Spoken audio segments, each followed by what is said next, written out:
Rain came down in sheets over Seoul, I'm not gonna hammering leave the you, Zara. rooftop of Hanseo General Hospital until the city below dissolved into a blur of red and gold light. Zara stood with her back against the cold railing, chest heaving, her scrubs soaked through and clinging to her like a second skin. Across from her, Yi-won pressed a hand to the wound at his ribs, blood seeping dark between his fingers, and still he looked at her like she was the only steady thing left in the world. "You shouldn't have come up here," she said, though her voice shook with something that wasn't quite fear. "I told you," he said. "I don't leave things unfinished." He closed the distance between them slowly, the way a man moves when he has already decided the cost is worth it. His hand found her jaw, tilting her face up to his, and for a moment the storm and the gunmen 3 floors below and the price on his head all became distant things, background noise to the sound of her breath catching. "If we survive tonight," he whispered, "I'm not letting you disappear again." She should have stepped back. She should have remembered every reason this was impossible. Instead, she let her eyes close, let herself lean into the warmth of his palm, and when his mouth was a breath from hers. The window behind them exploded. Glass rained down with the storm. Yi-won moved on instinct, his body already turning, already shielding her, the two of them dropping hard against the rooftop gravel as a second shot cracked across the night. Somewhere below, men were shouting orders in 2 languages.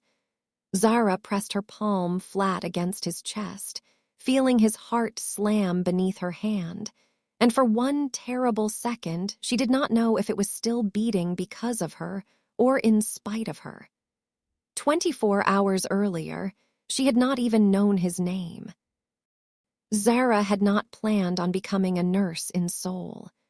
She had planned once on going home to Lagos with a medical degree and a plan to open a clinic in the neighborhood where she'd grown up, the one with the single overworked health post that closed at 6 no matter how many people were still bleeding. Life had other ideas. A scholarship had become a residency. The residency had become a visa, and the visa had become 5 years of night shifts in the trauma bay of one of Seoul's busiest emergency departments. 5 years of learning a language that still slipped out of her mouth wrong when she was tired. 5 years of sending half her salary home to a brother who was, at that very moment, 3 years into an engineering degree in Toronto that she was quietly paying for. She was good at her job, better than good. The senior doctors trusted her instincts before they trusted the monitors, because Zara had a way of seeing the patient underneath the chart, the fear under the fever, the story under the symptom. She had learned, growing up the eldest of 4 with a mother who worked 2 jobs, that almost everyone who needed help would rather die than ask for it directly. So she had stopped waiting for people to ask. She had also, somewhere in those 5 years, stopped expecting anyone to take care of her in return. It was easier that way, less to lose. That night had started like 100 others. A stomach bleeding in Bay 2, a child with a fractured wrist crying for his mother, a drunk businessman insisting loudly that he did not need stitches even as blood ran into his collar. Zara was midway through suturing his forehead when the ambulance bay doors slammed open and the air in the department changed. 2 men in dark coats half-carried, half-dragged a third man through the doors and dropped him just inside the entrance, as if depositing a delivery rather than a human being. Then they turned and walked back out into the rain without a word. For 3 full seconds, nobody moved. "Get security," someone finally said. "Get a doctor," Zara said, and was already moving. She would learn later that everyone else's hesitation had been entirely reasonable. The man on the floor had a gunshot wound just beneath his left collarbone, a deep knife wound along his ribs that had clearly been inflicted with intention rather than accident, and the kind of bruising, methodical, evenly spaced, careful, that did not come from a fall or a fight. It came from someone with the time and the will to hurt a person slowly. Word moved through the department in a low current before Zara had even finished cutting away his ruined shirt. Whoever had dropped him here did not want him found, and whoever had done this to him in the first place might still be coming. She didn't care. Or rather, she cared about exactly one thing at that moment, and it was the fact that a man was dying on her floor. "BP's dropping," she said, snapping a glove tight. "I need pressure here now."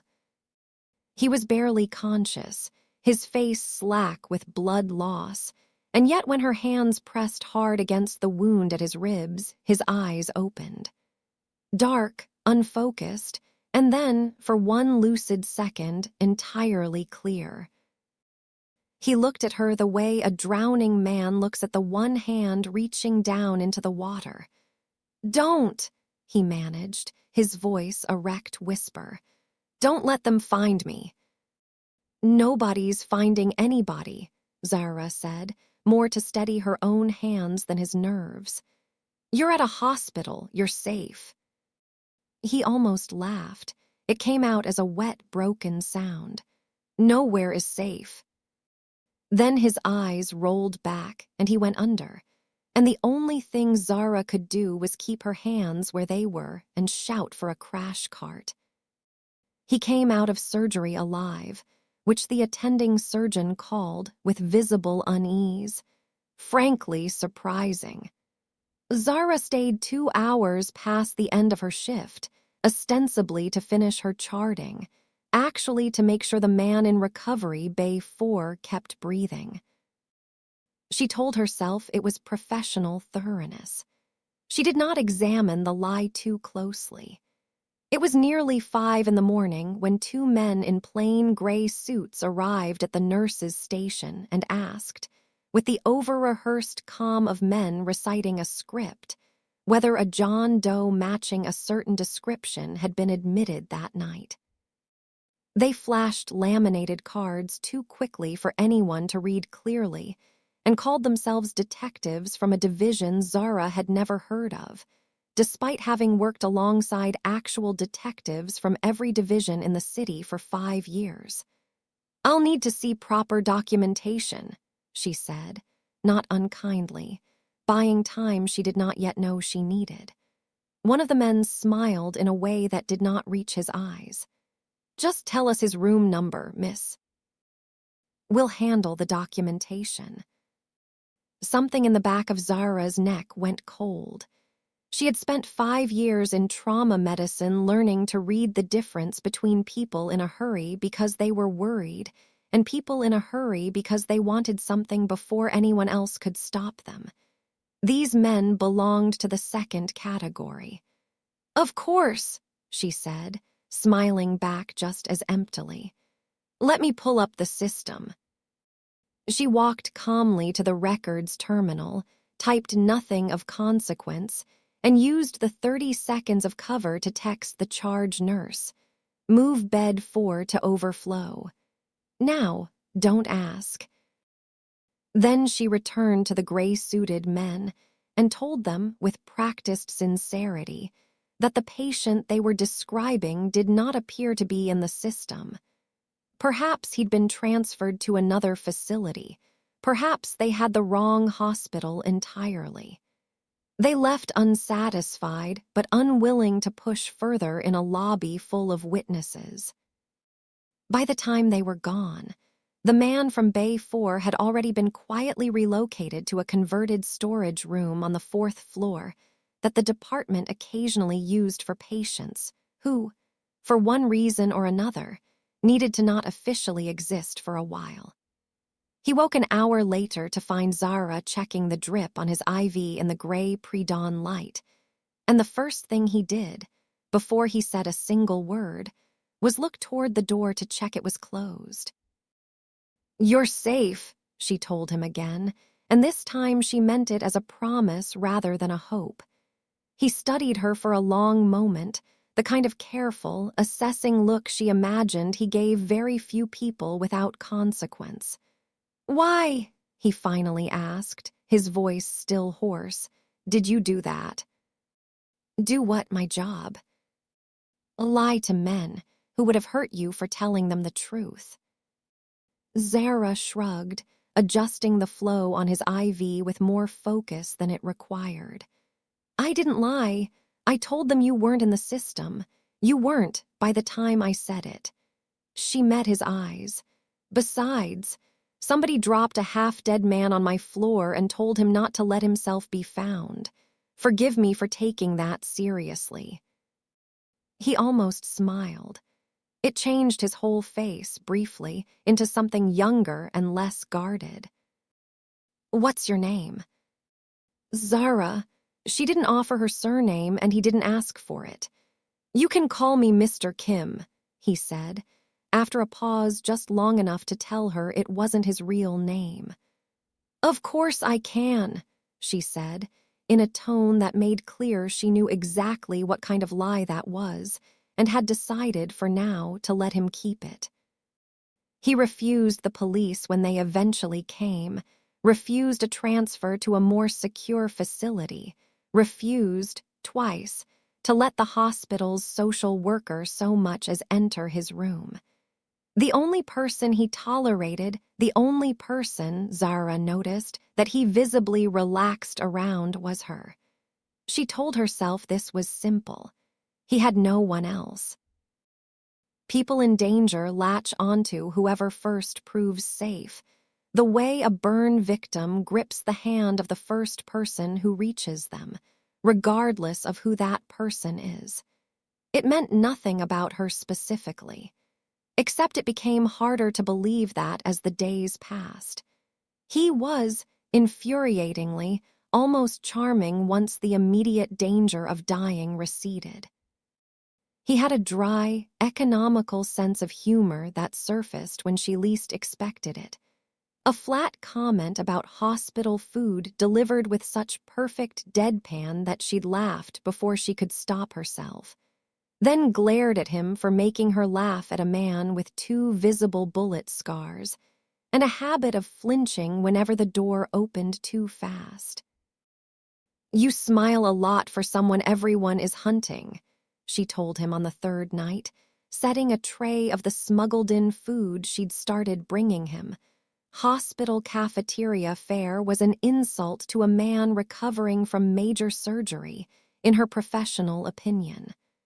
"I smile a lot around you," he corrected. "It's a recent development." "Don't get used to it." Too late.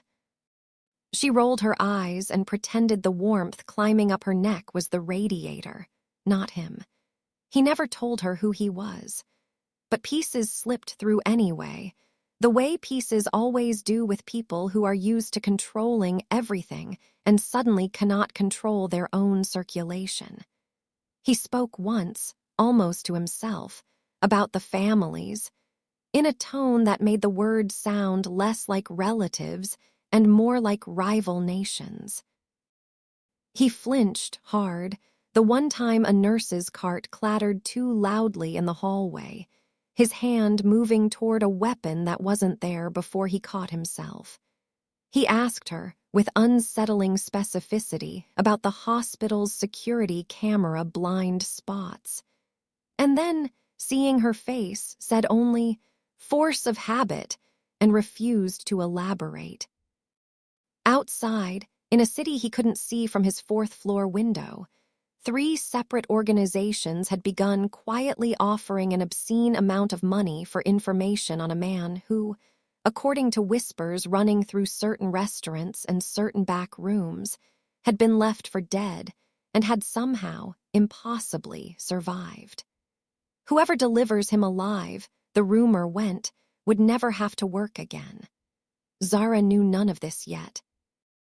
She only knew that the man calling himself Mr. Kim had started saving the last of his dessert to split with her, that he asked about her brother in Toronto with a memory for detail that surprised her, and that she had begun, against every rule she had ever set for herself, looking forward to the end of her shift specifically because of what waited for her on the fourth floor. She found out about the money almost by accident. Her brother had texted, the way he did every few weeks, with a careful, guilty question about whether she was managing all right financially, because his tuition installment was due, and he hated asking, and she always told him not to worry, and somehow the worrying never stopped on either end.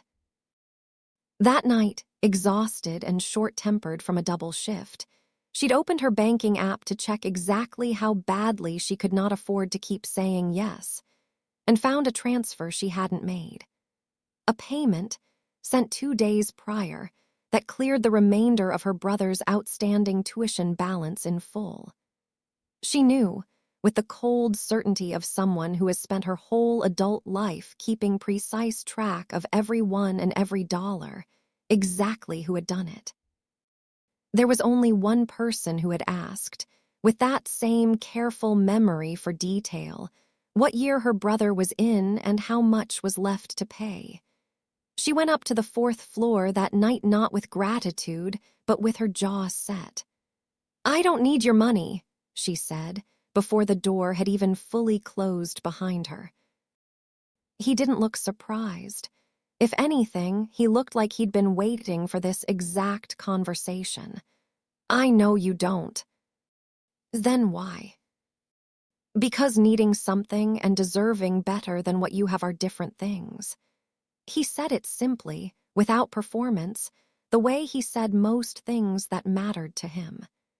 You work 3 jobs to keep someone else's dream alive, and you haven't taken a vacation in longer than you'd admit to me if I asked. You deserve a life where money isn't your biggest enemy. That's all this is. That's not yours to decide. "No," he agreed. "It isn't. I did it anyway. I'm not going to apologize for it, but I'll undo it if you genuinely want me to." She stood there, furious and unsteady, because the worst part was that some traitorous corner of her heart did not want him to undo it at all.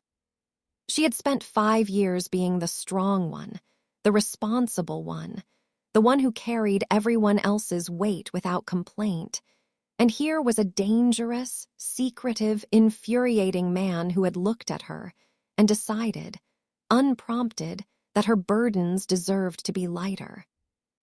"Don't do it again," she finally said, which both of them understood was not actually a no.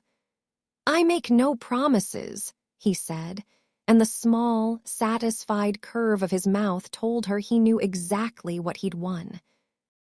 It was that night, lying awake long after her shift had ended, that Zara admitted to herself, quietly, and only to herself, that she had stopped thinking of him as a patient roughly the same week she had started thinking about him at all. He asked her, one slow evening when the floor was quiet and the rest of the hospital had narrowed down to the hum of fluorescent lights and the distant beep of someone else's monitor, what home had looked like before Seoul. Zara considered deflecting, the way she usually did with questions that reached too far past the surface.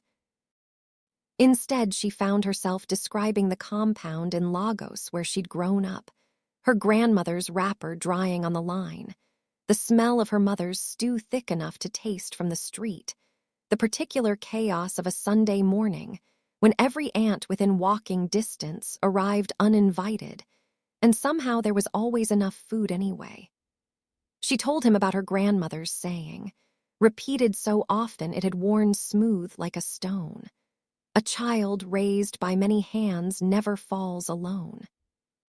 She told him about the scholarship exam she'd taken 3 times before passing, and the way her mother had sold a pair of gold earrings, the only ones she owned, to help cover the difference the scholarship hadn't.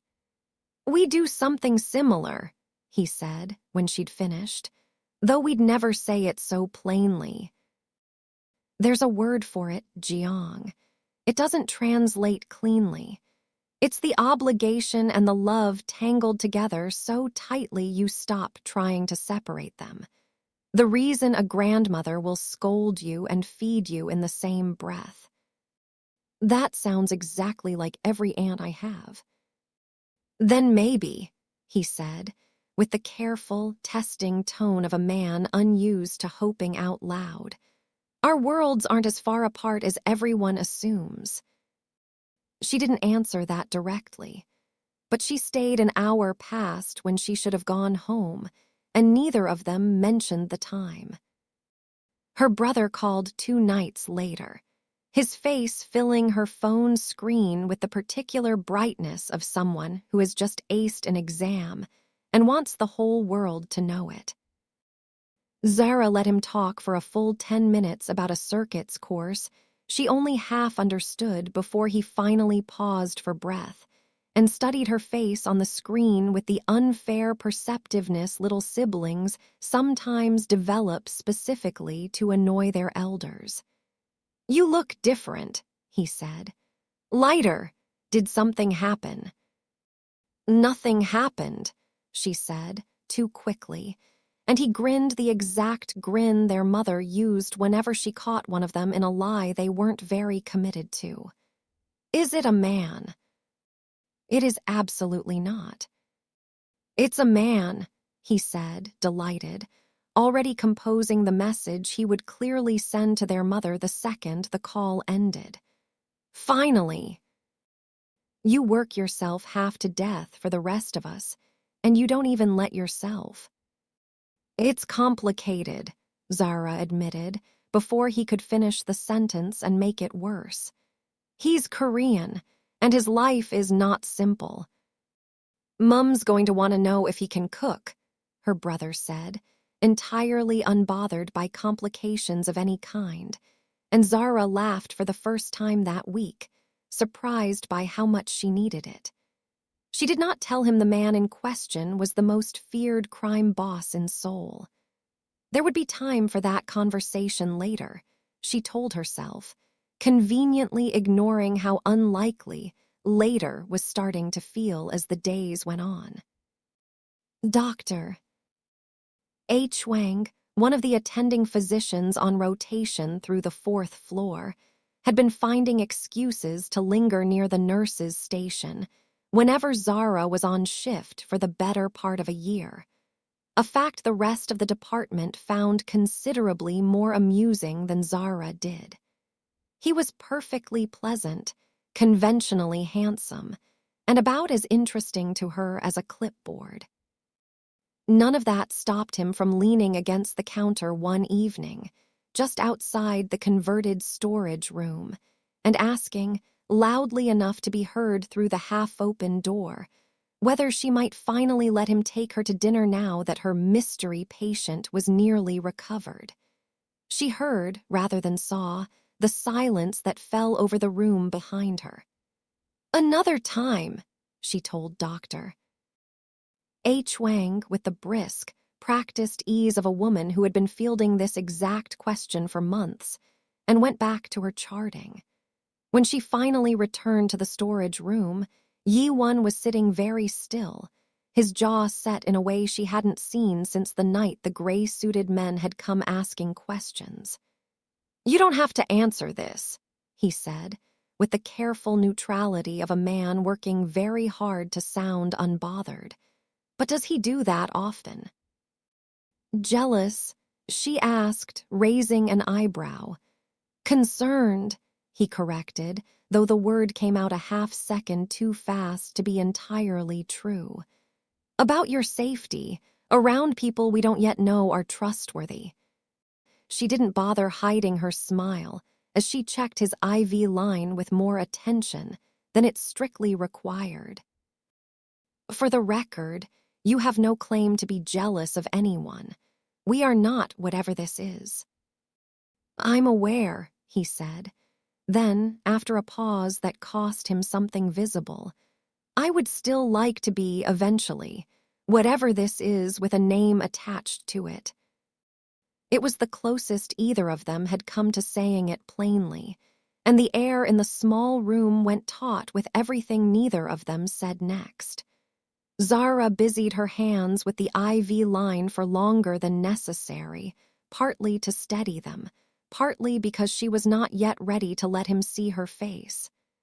"Eventually," she said finally, "is a word I can work with.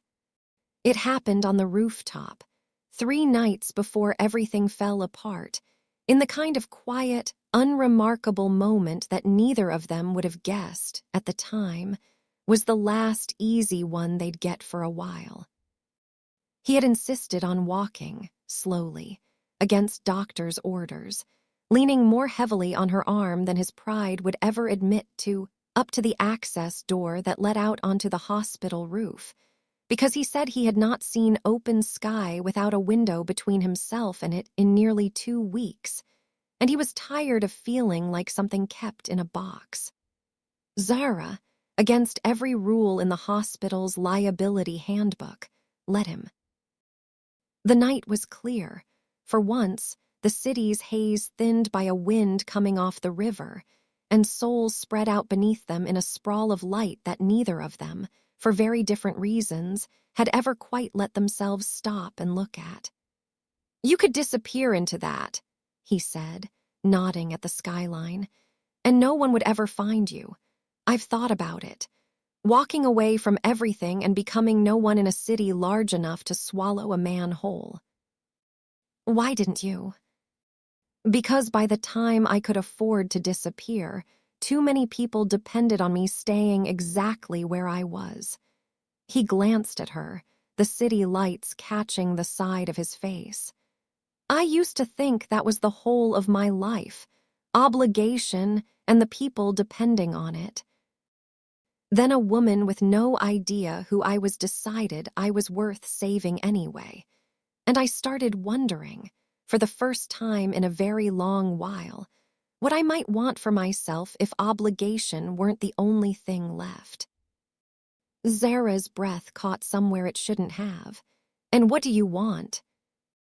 He turned to face her fully, close enough now that she could see the exact moment his composure, the careful, controlled mask he wore for everyone else, slipped, just slightly, into something far more honest. "I think you already know," he said quietly. She did know. She had known for days, in the part of herself she kept arguing with every time it tried to admit it out loud.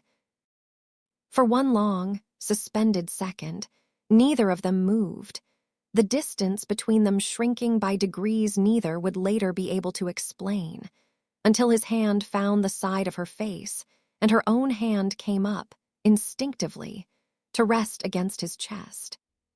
Somewhere below, a door slammed, and a nurse's voice called up through the stairwell asking whether anyone had seen the missing crash cart key, and the moment broke apart as quickly as it had formed.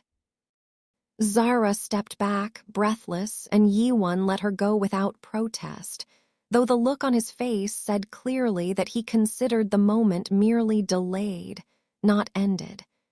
"We should go back down," she said. "We should," he agreed, not moving for several more seconds than necessary. Neither of them mentioned, in the days that followed, how close they had come. Both of them thought about it constantly. The news broke on a Tuesday, in the unglamorous way that most catastrophes arrive, not with sirens, but with a headline scrolling silently across a muted television in the staff break room while Zara ate a sandwich she would not finish. Breaking. Syndicate leader known as the Dragon survives assassination attempt, whereabouts unknown. The photograph beneath the headline was several years old, grainier than she would have liked, but unmistakable. The same eyes. The same composed, unreadable mouth that softened. She now knew, only for people he trusted enough to let down his guard around. She sat very still for a long moment, the sandwich forgotten in her hand, and felt something inside her chest crack cleanly down the middle. She went to him directly after her shift, not bothering to soften her face or her tone. "Were you ever going to tell me," she said, the moment the door shut, "or was I just going to keep finding out from the news?" He didn't try to deny it. He didn't try to charm his way past it either, which she would, later, count as the only thing he did right in that entire conversation. "I was going to tell you," he said. "I was waiting until you trusted me enough to hear it without running." "You don't get to decide when I'm ready for the truth." "No," he said, echoing his own words from days before, except this time there was no satisfaction in it at all. "I don't. They call you the dragon. They say you control half the smuggling routes between here and Busan. They say a great many things," he cut in, quiet but firm. "And some of them are true, and I won't insult you by pretending otherwise. I have done things I'm not proud of. I have hurt people, directly and indirectly, in the name of staying alive in a world that does not forgive weakness." He met her eyes without flinching, which she would later understand had cost him more than any of his other admissions. "But I did not build what I have to sell poison to children, or to traffic the desperate, or to do the things some of the men above me once did. I built it to make sure people like my mother, small shopkeepers, immigrants, families with no one else to protect them from the men who actually do those things, had somewhere to turn that wasn't a corrupt police force on someone else's payroll. That's the truth. Whether you believe it is not something I can control." That's a very convenient story for a dangerous man to tell. "It is," he agreed. "I'm aware of how it sounds. I'm telling you anyway, because you're the first person in longer than I can remember that I've wanted to tell the truth to, even knowing it might cost me the only good thing in my life right now." She wanted, badly, to hate him in that moment. It would have been so much simpler. Instead, she stood in the doorway with her hands shaking and her chest aching, and said the only true thing she had left in her. "I need to think." She left. She did not look back to see his face, because she suspected if she did, she would not be able to leave at all. She made it 3 blocks from the hospital before the van pulled up beside her. It happened with a speed and a silence that told her, even in the disoriented half-second before a gloved hand closed over her mouth, that the men doing it had practiced this many times before.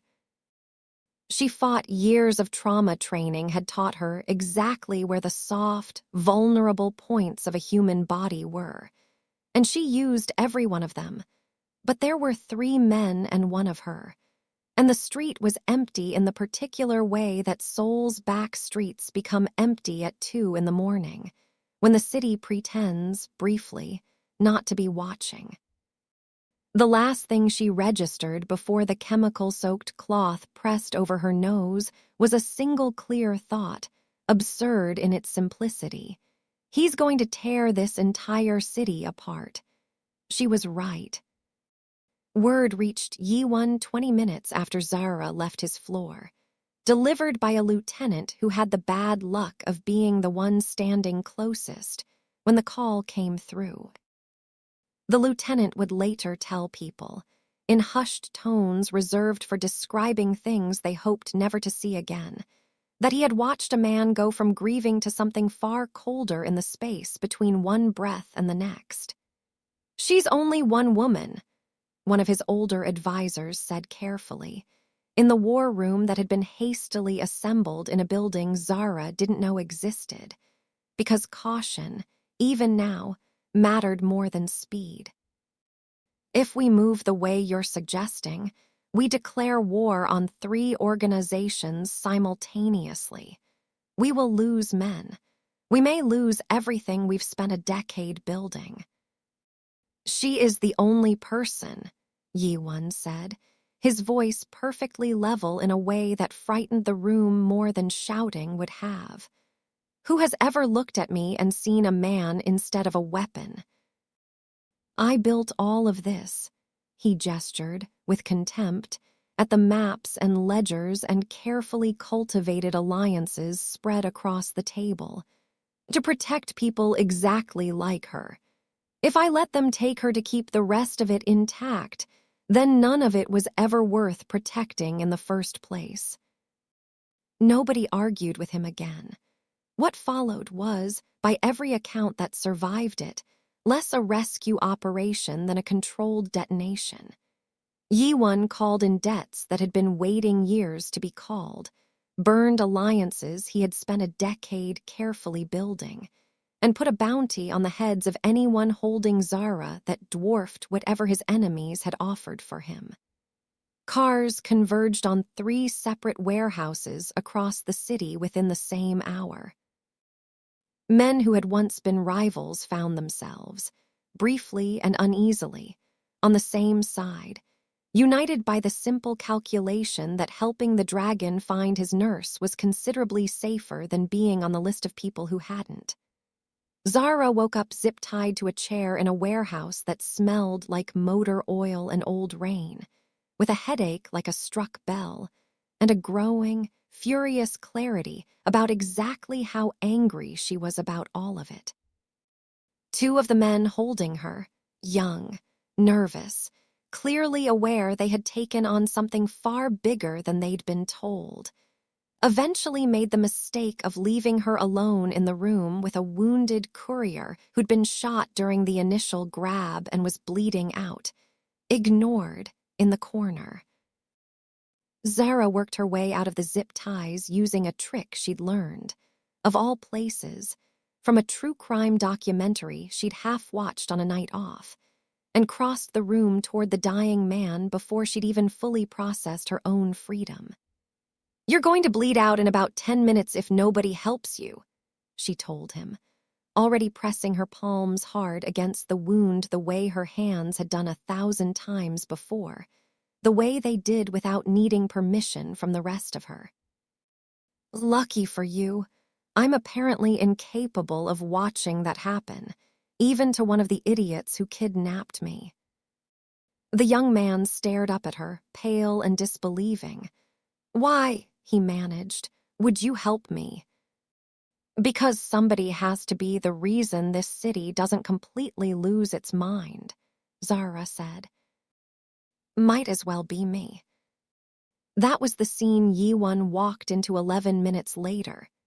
His men breaching the warehouse from 2 sides, gunfire and shouting collapsing into sudden silence as they found her kneeling on a filthy concrete floor with her hands buried in the chest wound of one of her own kidnappers, refusing, on principle, to let anyone die in front of her, even the people who'd put her there. He crossed the room without a word and dropped to his knees beside her, his hands hovering uselessly because there was nothing dangerous left in the room to fight, and his entire body didn't know what to do with itself without an enemy. "You're alive," he said, like he was testing the sentence for cracks. "Obviously," she said, not looking up from the wound. "Pressure bandage, now." "Before this man dies of your rescue, instead of his own bad decisions." He laughed, a short, disbelieving, entirely involuntary sound, the laugh of a man standing at the exact intersection of terror and relief, and did exactly as he was told. The warehouse war, as the papers would eventually call it in suitably dramatic terms, ended not with a single decisive battle, but with a cascading collapse of loyalties that Yi-won had, in truth, set in motion days before Zara was ever taken. The men who had grabbed her belonged to a rival faction, backed quietly by two corrupt officials within the city's anti-organized crime unit. Men who had spent years taking payments to look the other way on certain shipments, while aggressively prosecuting anyone who threatened their arrangement. When that faction's plan to use Zara as leverage collapsed into chaos, those same officials, sensing the wind changing, turned on their own allies to save themselves, handing investigators evidence that brought down half the operation in a single, ugly week. Yi-won surrendered himself in the middle of it, walked, unarmed, into a meeting he knew was a trap, because the men holding the last thread of leverage over the situation had made it clear that his life was the only currency they'd accept to guarantee the officials' silence and Zara's permanent safety. It was not bravery in any clean, cinematic sense. It was simple arithmetic, performed by a man who had decided that her life was worth more to him than his own continued freedom, however that freedom might end. What he had not accounted for was that the men holding him had even less loyalty to one another than he did, and the moment it became clear no one trusted anyone else to honor the deal, the room dissolved into the kind of chaos that ends careers, and very nearly ended him. He took a blade meant for someone else's betrayal across his side, and a second wound to the shoulder before his own people breached the building, scattering what remained of the opposition into arrests and worse. Zara, who had refused, over the furious objections of 3 separate bodyguards, to wait anywhere but as close to the breach point as they would allow her, was at his side within 90 seconds of the gunfire stopping. "Not again," she said, hands already moving, voice shaking despite every year of training that had taught her to keep it steady. "You do not get to almost die in front of me twice in 1 week." "Apparently," he managed, through gritted teeth, "I'm not very good at staying away from danger when you're involved." "Then it's lucky," she said, pressing hard against the wound at his side with hands that did not shake even though the rest of her did, "that I'm extremely good at keeping people alive." She kept him alive. It was close, closer than either of them would admit aloud for a long time afterward, but 5 years of trauma medicine and a refusal to let go of him for even a second meant that by the time the ambulance she had personally and furiously demanded finally arrived, he was still breathing, still conscious enough to find her hand and hold it like it was the only solid thing left in a world that had just tried, very hard, to take everything from both of them. In the weeks that followed, the corrupt officials who had quietly protected the rival syndicate for years were exposed in a scandal that dominated headlines and ended several careers in disgrace.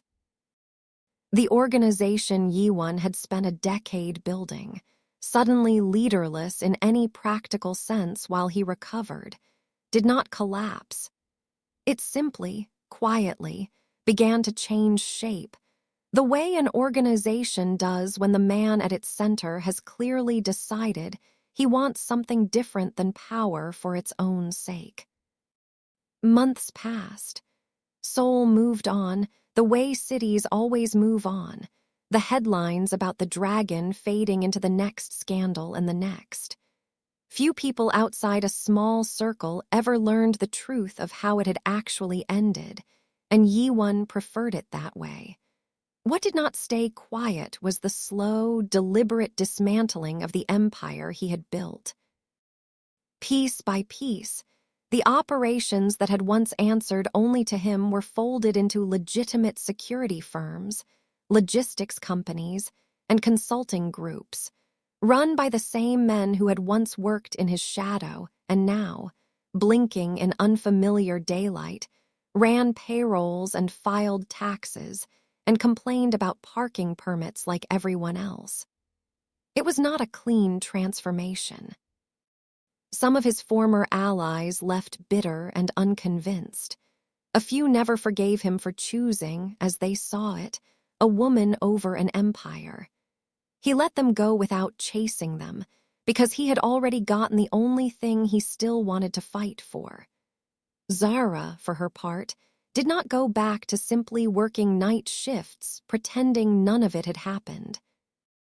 The money he had quietly insisted on putting toward something other than guilt. Money she had finally, grudgingly, agreed to let him direct somewhere useful instead of refusing on principle. Became the seed funding for a trauma foundation she had dreamed about since she was a teenager watching her own neighborhood's single health post turn away people who couldn't pay.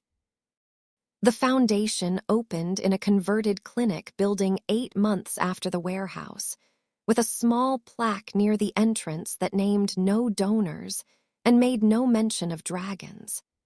He started showing up there on quiet afternoons, in plain clothes, with no driver waiting outside and no weapon anywhere on him. The first time in longer than he could remember that he had walked into a building without one.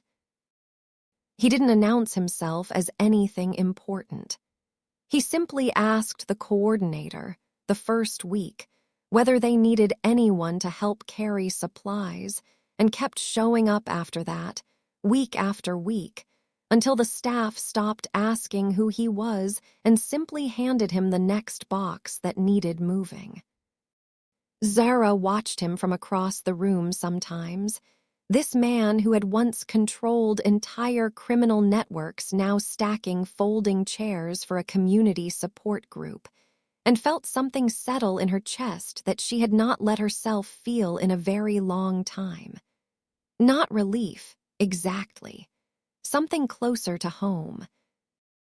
Her mother arrived from Lagos 6 weeks after the warehouse, ostensibly to see the foundation Zara had been describing breathlessly over every phone call for months, and in practice to evaluate, with the unflinching thoroughness of a woman who had buried a husband and raised 4 children largely on will alone, exactly what kind of man had put that new lightness in her daughter's voice. Yi-won met her at the airport himself, which Zara had specifically told him not to do, certain it would overwhelm a woman who had never met a man with his particular history before. He ignored her advice entirely, arrived with flowers and a posture so carefully respectful it bordered on military, and spent the entire car ride answering her mother's rapid-fire questions about his family, his work, his intentions, in precisely that order, with a patience Zara had genuinely never seen him extend to anyone else in his life. He bows like he means it, her mother told her later, privately, in the kitchen of the small apartment Zara had finally allowed herself to rent in a better part of the city. That matters more than you'd think. A man who only performs respect when people are watching is not the same as a man who has actually learned it. And the rest of it, Zara asked. The things I told you about, what he used to be. Her mother considered this for a long moment, stirring a pot of stew that smelled, impossibly, almost exactly like the ones from Zara's childhood despite a kitchen on the other side of the world. Your grandmother used to say a man should be judged by what he chooses when no one is forcing his hand. From what you've told me, and from what I watched in that car, he had every reason to keep being whatever he was, and he chose to become something else instead. For you. She tasted the stew, adjusted the salt, and looked at her daughter with the same clear, appraising eyes Zara had inherited without asking for them. I think your grandmother would have approved. I think I do too. That doesn't mean I won't be watching him. I wouldn't expect anything less. His own mother, when Zara finally met her, a small, sharp-eyed woman who ran a modest dry-cleaning shop and had spent years pretending not to know exactly how her son made the money that kept the shop afloat, studied Zara for a long, silent moment over a pot of tea, the way a woman studies anyone she suspects might finally be the reason her son stops flinching at loud noises. "You're the nurse," she said. It wasn't a question. "I am." "He talks about you the way my husband used to talk about the sea," his mother said. "Like something he respects too much to ever fully tame, and loves more for exactly that reason." She poured the tea without further comment, which Zara would later learn was, from this particular woman, the closest thing to a blessing she gave anyone.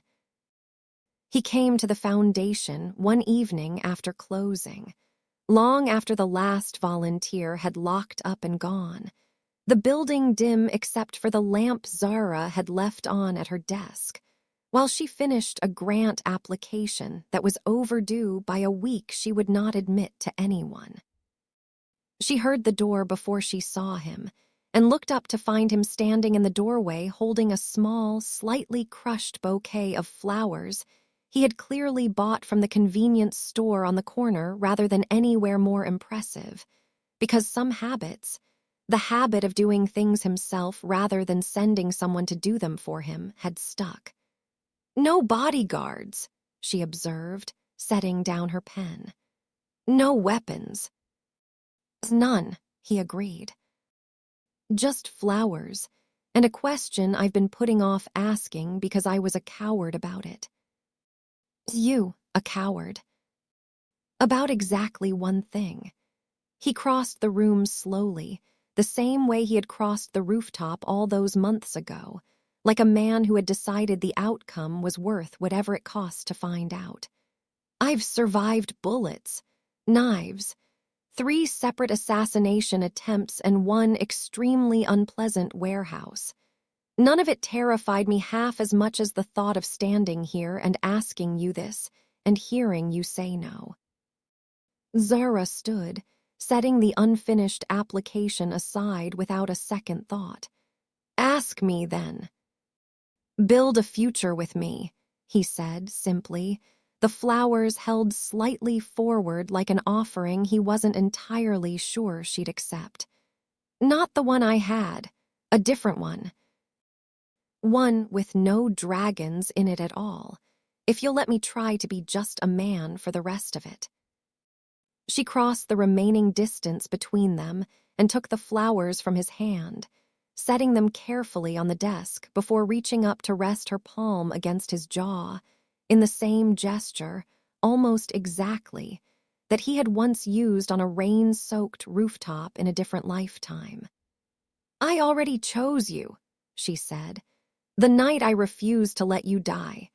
Everything since then has just been me catching up to that decision out loud."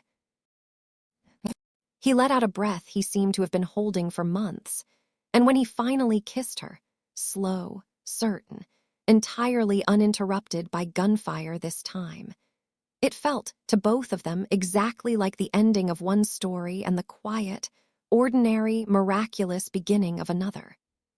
Outside, the Seoul skyline glittered on, indifferent and enormous, holding within it 10 million other stories of people who had been broken and rebuilt by each other in ways no headline would ever capture. Somewhere in the middle of all those lights was a foundation with no donor plaque, a former empire quietly turned toward something better, and 2 people who had learned, against every reasonable expectation, that sometimes the most dangerous people are not beyond saving, and sometimes the bravest among us carry no weapon at all, only a steady pair of hands and a heart that refuses, against all odds, to give up on another human being. If this story touched your heart, don't keep it to yourself. Share it with someone who loves unforgettable love stories. And if you're passionate about powerful Afro-Korean romances filled with emotion, culture, and unexpected twists, hit the subscribe button and become part of our family. Click the next video on your screen and let another incredible journey begin. I'll see you there.